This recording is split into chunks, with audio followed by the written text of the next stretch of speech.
All right. Well, let's go ahead and get started. And just a minute or two after 11, and I know all your guys' time is very important. Um, so thank you all this morning for jumping on our latest meeting for the Sustainability Best Practices Network.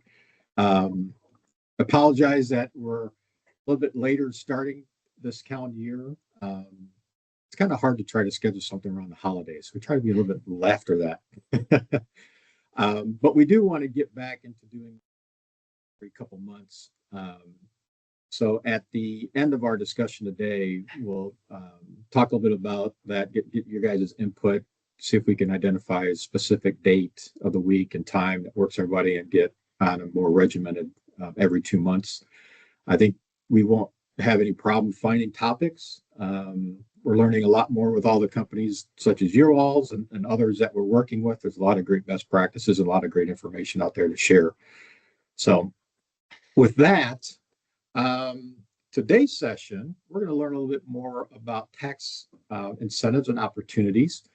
Um, and I think this is a really, I know some of you that I've talked to are very interested in this topic. A lot of companies are, as I'm trying to navigate as many of those opportunities. So I'm interested in hearing more about this and um, what tax incentives are available, especially starting this calendar year. Um, so we have Doug Kolker from Wipfli is going to present on this topic. Doug leads Wipfli's energy incentives team, focused on energy incentives from the Inflation Reduction Act of 2022. He is also responsible for overall planning, organization, supervision, and completion of client engagements at Wipfli. He has 20 years of experience working with the construction, real estate, nonprofit, higher education, government, tribal, and manufacturing, retail, and distribution industries. He's a certified public accountant. Areas of focus are energy incentives, R&D tax credits, construction, real estate, manufacturing, and distribution. So with that, Doug, I will let you go ahead and take it from here. Perfect. Well, thank you, Doug, and good morning, everyone. Let me share my screen. Everybody can see that? Good. So, as Doug said, I'm a partner at Wipfli. Wipfli is a national top 20 CPA advisory firm, and I do nothing. Hello. And I do nothing but these energy incentives throughout the country. I do have a partner, Steve Barnes, who helps lead the team with me. He's actually an architect. I'm the CPA. So we come at all of these projects from an architect engineering standpoint to help maximize the qualifying components as well as, increasing the credits. And so today I'm going to give a little bit of an update on kind of and go over a few of the incentives that are probably most applicable to manufacturers.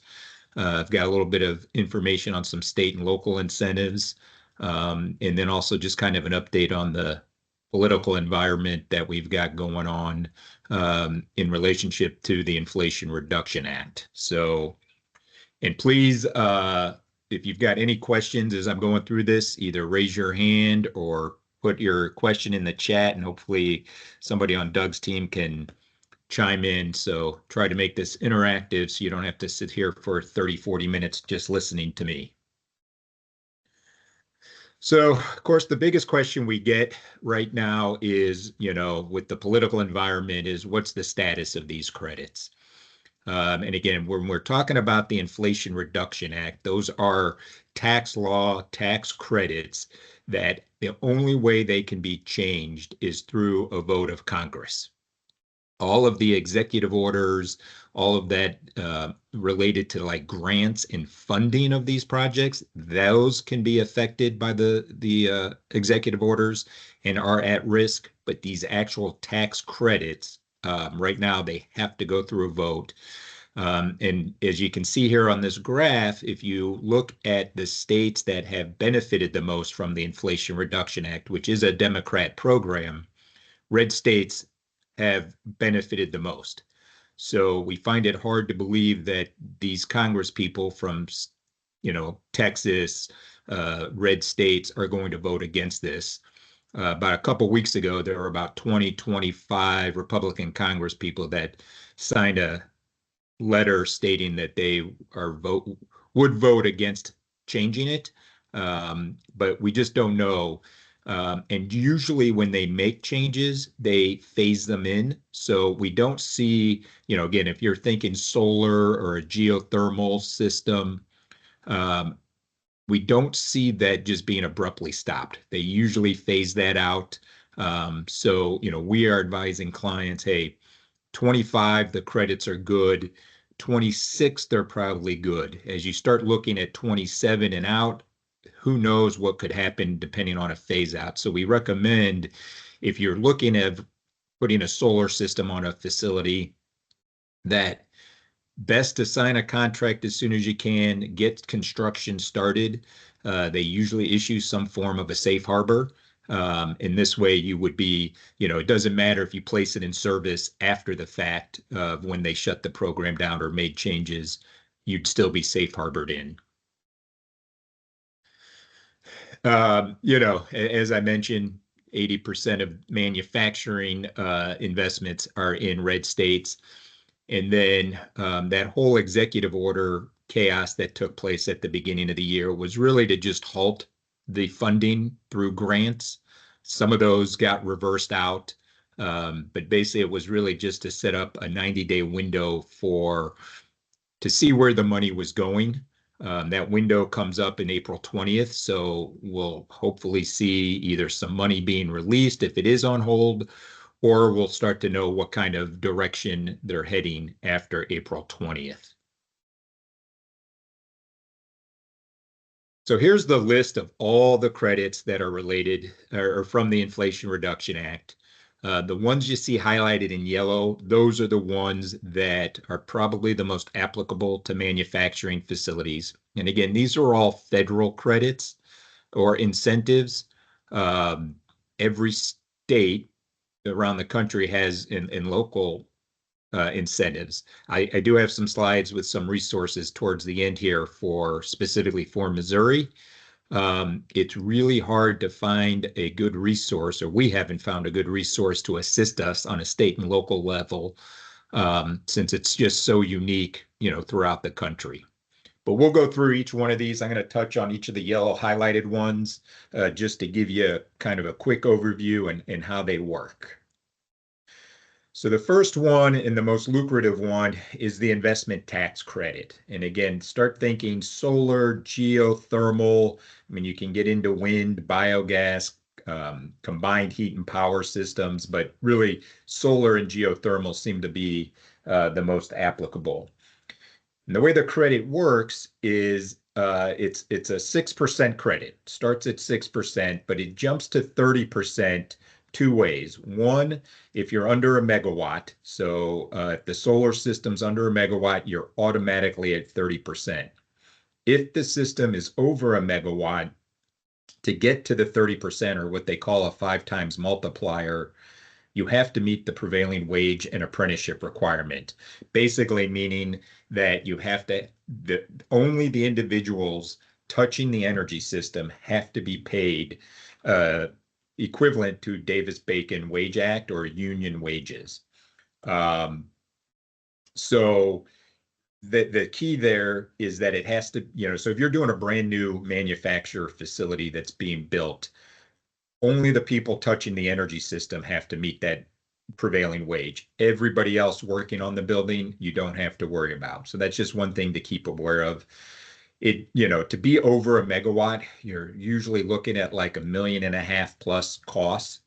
So you've got to have a pretty big facility to get over a megawatt. So most of them are under that megawatt, and you're at 30%. Then those 3 additional 10% adders are each a chance to hit. And again, if you're over a megawatt and you don't meet the prevailing wage, those are actually 2%.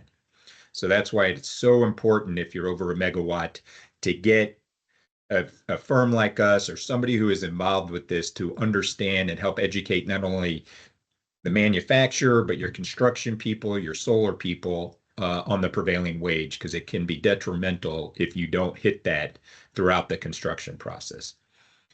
The domestic content, you get a 10% adder if 50% of the system's components are made in the US. For solar right now, that's a little bit hard to hit just because a lot of the major components are still made overseas. However, you'll see in a few slides, there are some incentives for manufacturers to produce solar components. So over the next couple of years, I think it'll be a little bit easier to hit this domestic content. A geothermal, a combined heat and power system, those are a little bit easier to hit because majority of those parts are already made in the US. Energy community, that's the easiest one to hit.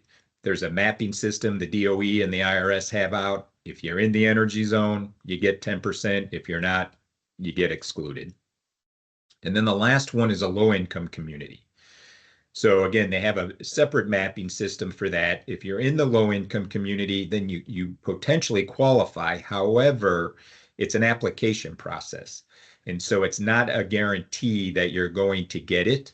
The way they did it this year is beginning, let's see, I think it was about January 15th to February 15th. They opened the portal. They say anybody who applies in that first 30-day window is deemed to have applied at the same time. And the government has allocated like 800 megawatts into 4 different categories. And as those megawatts or those categories get used up, the allocation's out. And so in all likelihood, if you don't get your application in that 30-day window, you're going to be out of luck, even if you're in a qualifying zone. For 24, the only allocation that was left over was if you were on tribal land. All the other for commercial buildings, residential buildings, those were all used up. For 20, and this is all based on the year the system is placed in service. So if you're thinking of putting a solar system in for 26 and you're in a low income community, you want to be aware of this, that you get this application in before you turn the system on. That's the other hurdle. So you got to be in a low income, you got to apply, and you got to make sure you get the allocation letter before turning the system on. So the credit we've been talking about is what was called 48, which was the investment tax credit. In 25, they changed it to 48E, which is clean electricity investment tax credit. 48E, the calculation is the exact same that I just showed you. The biggest thing that they implemented is that you now have to prove out that your system is 0% greenhouse gas emissions. And so they've got some guidance out. This is still all pretty new. So we're still working through this. Again, solar, probably not that big of an issue. There's not a ton of greenhouse gas emissions. Solar, geothermal combined heat and power systems, those are going to be the ones that probably get a little bit more affected. So again, this is just something that's new and we're all working through it. But just to make everybody aware of it. And here's an example just to kind of walk through how this financially works. This is $1 million system. So again, generally that's going to be under a megawatt. So you don't have to worry about the prevailing wage. So that's the 30%. We're saying that we've hit all of the adders. So that's what the $100,000 are for. And then the way you get the credit itself does affect the depreciable basis. You do have to reduce the depreciable basis by 50% of the credit. So that's what's going on right here with this depreciation. So at the end of the day, when you look at an example like this, the net cost is $253,000. Now, the only other challenge you have with these credits is that it's on your tax return. So you do have to pay for these systems up front. And it could be, depending on when you place this in service and when you file your tax returns, it could be a 6, 12, 18-month window before you get this money back. However, these are dollar for dollar credits. So with some tax planning, And if you make estimated tax payments, you could reduce some of your estimated payments to get a little bit of a cash flow benefit if working with your accountant. So again, you can see that right now these tax credits are very lucrative. This has nothing to do with any grants, any state or local incentives, so any utility rebates. So if you throw that into the mix, we have seen some proposals when all in, they pretty much can have a system paid for within a year. Any questions on that before I go into kind of how another step for monetizing? Again, as I mentioned, these credits are used to offset your individual tax or your corporate tax. However, if you can't use all the credits, this credit is transferable or sellable. There are a few extra steps. You've got to pre-register with the IRS through an IRS portal. You've got to get a pre-registration number, and then that number goes on your tax return.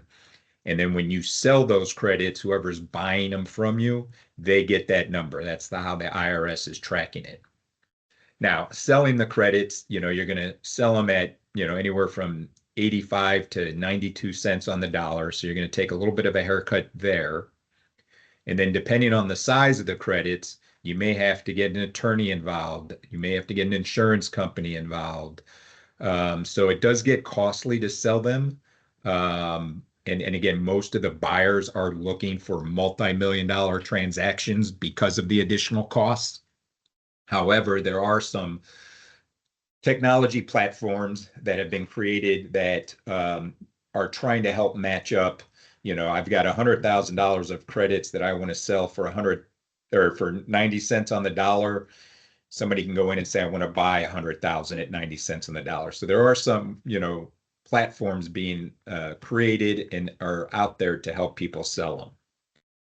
If you don't want to sell them, these credits do carry back 3 years and forward 22. So again, with some proper tax planning, ideally you would want to use these up yourself to help improve your cash flow and get, a full 100% of the benefit. So everything there that we just talked about, again, a dollar for dollar investment tax credit for solar. Here I'm going to switch over. This is an incentive. It's not a tax credit. It's 179D, and this is a deduction, and I'll explain this to you as we go. But basically what 179D is, it's been around for years, but with the Inflation Reduction Act, they took it from a maximum deduction of $1.88 a square foot upwards to $5. Now here in 25, if you place this in service, it's almost $6 a square foot with a inflation riders. And what this is either for new builds or for upgrading your HVAC systems, putting in LED energy efficient lighting, or improving the energy efficiency of the wrap of the building, roof insulation, energy efficient windows, things like that. And so again, new build or repairs or replacements, ideally you want to look at trying to do this all at once or over a 3-year period, so that you get the maximum deduction, because you can only use the same square footage once. So for example, if you've got 100,000 square foot building and you were to upgrade all of those 3 areas over a 2 or 3 year period, you'd be looking at a $600,000 deduction. So that equates to, roughly $150,000, $200,000 tax savings. So if anybody else is familiar with a cost segregation study, that's a way to improve your depreciation. A 179D and a cost seg study kind of go hand in hand, but this is tied to energy efficiency improvements. And meeting the energy efficiency improvement is pretty easy. We use a 2007 ASHRAE regs as the baseline. So pretty much anything you put in new today is going to give you that energy efficiency, meet the energy efficiency standards. The key thing to get that maximum deduction is meeting the prevailing wage requirement that I'd mentioned earlier. So again, if you're starting to explore making these types of improvements, you want to be talking to your vendors about, are they meeting the prevailing wage? And if they're not, what is the additional cost to get to prevailing wage versus this deduction? Does it make sense to pay a little more versus having, taking advantage of this? So it's just a little number crunching to figure all of that out. But as you can see, if for some reason you don't meet the prevailing wage, you're still eligible. However, you see down here, you're going to be much lower deduction. And so it's not nearly as lucrative. I think I saw Hey, Doug. somebody. Yep. Yeah, there's a question here. It says, is there a way that a NNN leaseholder can get the energy efficiency improvement benefits? Yeah, I'm assuming NNN means triple net lease. Yeah, it goes to whoever pays for the energy efficiency upgrades. So yes, if you pay for the upgrades, you would get the be able to take advantage of this. Yep, Jeff answered it. Yep, thanks. Okay, so that's 179D. Again, that's a deduction versus a tax credit. Now we're going back to a tax credit, another one for EV charging stations. The key thing here for EV charging stations is, one, to qualify, you have to be in a low-income community. The IRS has a whole separate mapping tool for charging stations versus the low-income community for a solar system. If you are in a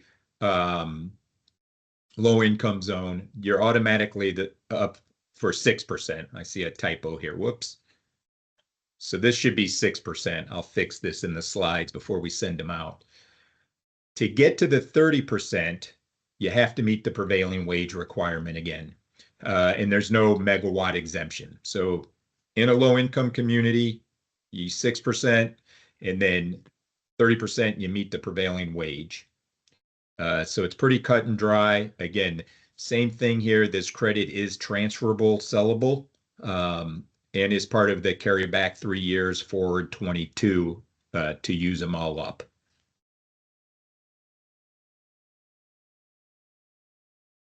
So this is a credit. 45X is geared strictly for manufacturers. And it's a tax credit that is if you are making one of these components. So within each one of these, there's 5 or 6 separate components labeled out. And each one of those components has a different credit amount, a different way of calculating it. But if you think you are producing something in one of these categories, let me know and we can have a little bit more in-depth conversation to see if you meet one of the components. Like in solar, it's photovoltaic backsheets, or it's inverters. The wind energy are, the arms and the base. Battery components consist of certain cells. So it's really kind of, we have found it hard, or at least we have not seen a lot in our manufacturing clientele. And manufacturing, retail, and distribution is our largest industry in our firm. We've not seen a ton of this activity. And I don't know if it's we just haven't reached out to our manufacturers correctly, if they're not in our client base. But it's been a little more difficult and surprising, to be honest with you. When we started our energy incentive group a couple of years ago, we thought this would be our most active group, but it's turned out our not-for-profits, tax-exempt government organizations, and tribal communities have been more active.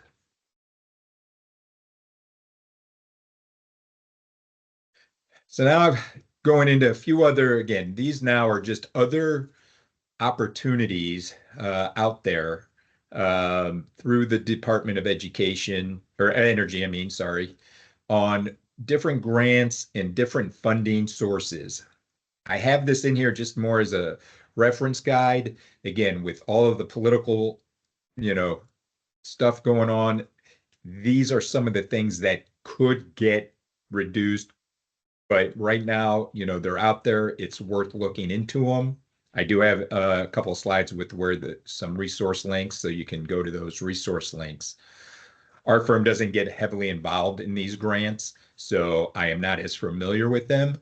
But I want to make everybody aware of what we kind of found as I was doing some research to help potentially offset, some of your sustainability motives or as you move forward.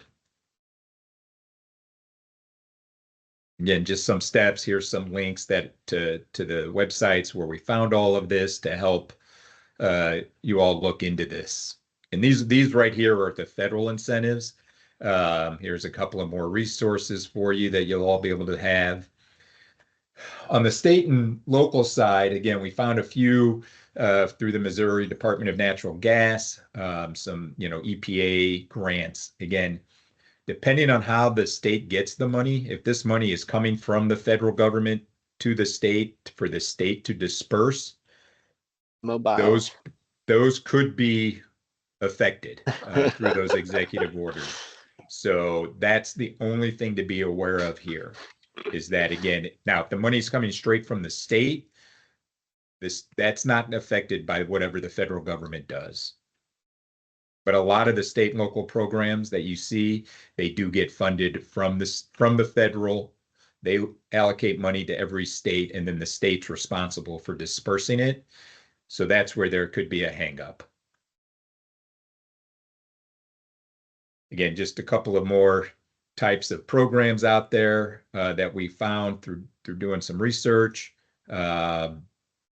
It's best if you need to write these grants, find a grant writer. We have seen that to be pretty helpful as well. And here's a site I really want to kind of direct you to. So as I had mentioned, we don't really have a good resource on the state and local side. However, this website is put on by the North Carolina State University. And when you go to the website, you can click on a state and it will bring up both all federal and state and local incentives out there for, green energy initiatives. The challenge we have is we don't know how updated this program or all the programs get updated by them. But at least it can give you a list. And as you can see, I think there were 80 to 90 programs listed just for the state of Missouri. But at least that will give you a good starting point, and you can go there and see if anything on that list is applicable to what you are working on sustainability wise. So this has really been by far the best resource that we've been able to come up with to at least be a starting point. The other good starting point is always to start with the utility company. Ask them if they've got any, rebates or incentives, and or do they know of any state or local incentives? Because they should be aware of those as well.